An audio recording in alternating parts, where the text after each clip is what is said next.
The shift did not begin with noise or spectacle, but with a quiet procedural step that now appears far more consequential in hindsight, because what unfolded was not a public confrontation, but a calculated legal maneuver designed to operate within the mechanisms of the system itself.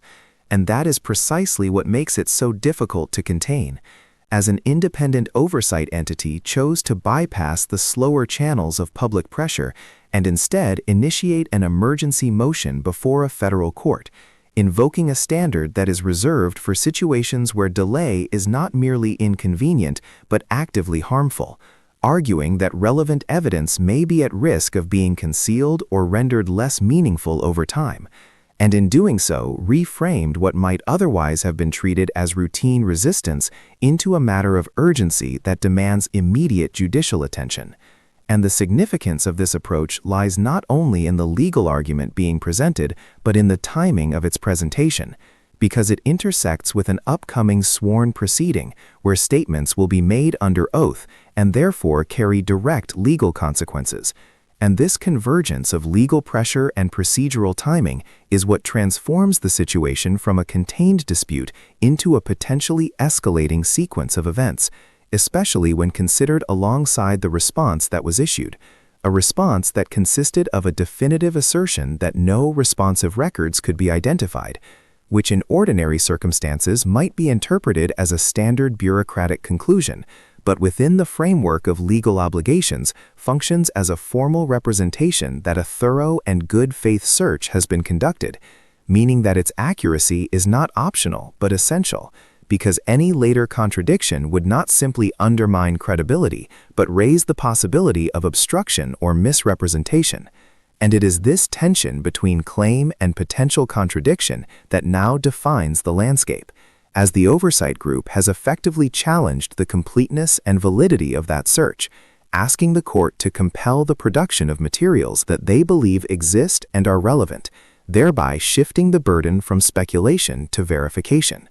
And once such a request is placed before a judge, the dynamics change, because the matter is no longer governed by internal discretion, but by external authority, and the processes that follow are structured, enforceable, and difficult to delay without consequence. And this is where the broader implications begin to emerge, as individuals preparing for upcoming testimony must now consider not only what they recall or intend to say, but also what may already be documented in forms that can be retrieved and scrutinized, because in the absence of documentary evidence, testimony retains a degree of flexibility, allowing for interpretation and selective emphasis. But when contemporaneous communications are introduced, that flexibility diminishes rapidly, turning each statement into something that can be directly compared against written records created at the time decisions were made.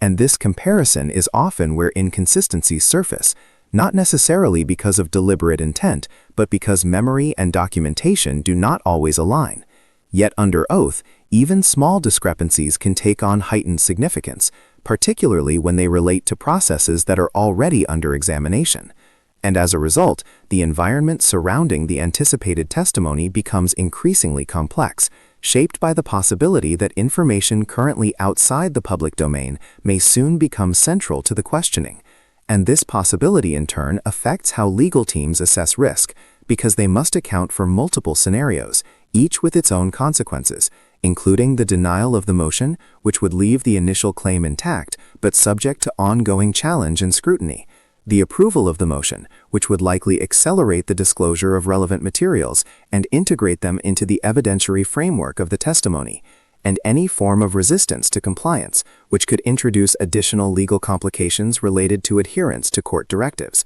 And none of these outcomes offers a straightforward resolution, instead presenting variations of exposure that differ primarily in timing and form rather than substance. And beyond the immediate procedural considerations, there is also the question of institutional integrity, as the situation highlights the delicate balance between authority and accountability, because organizations tasked with enforcing standards are themselves expected to operate within those standards, and when their actions are perceived to test those boundaries, the effect can extend beyond a single matter, influencing how future actions are interpreted and how statements are received. And this is particularly relevant in contexts where public trust is a critical component of effective operation, as any erosion of that trust can have long-term implications that are not easily reversed.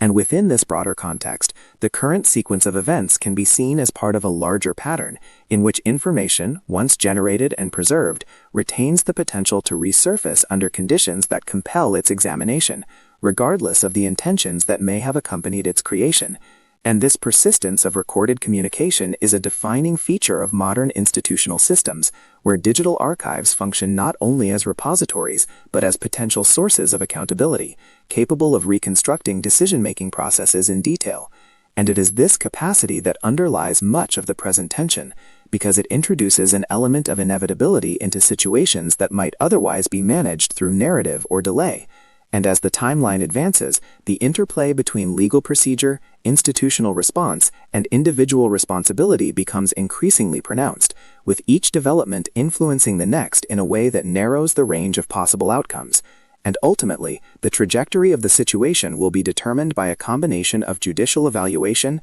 procedural compliance, and the content of any materials that may be produced, all of which are now aligned within a relatively compressed time frame, creating a sense of momentum that is difficult to reverse. And in such circumstances, the focus shifts from attempting to control the narrative to preparing for its verification, as the emphasis moves from what can be asserted to what can be demonstrated. And this transition marks a critical point in any process of accountability, because it reduces reliance on interpretation and increases reliance on evidence, thereby reshaping the context in which decisions are assessed and understood. And as this process continues, the distinction between internal understanding and external perception may begin to close, bringing previously separate spheres of information into alignment, and in doing so altering not only the immediate outcome, but also the broader framework within which similar situations will be approached in the future, as the lessons drawn from this sequence of events inform both policy and practice, reinforcing the principle that systems designed to manage information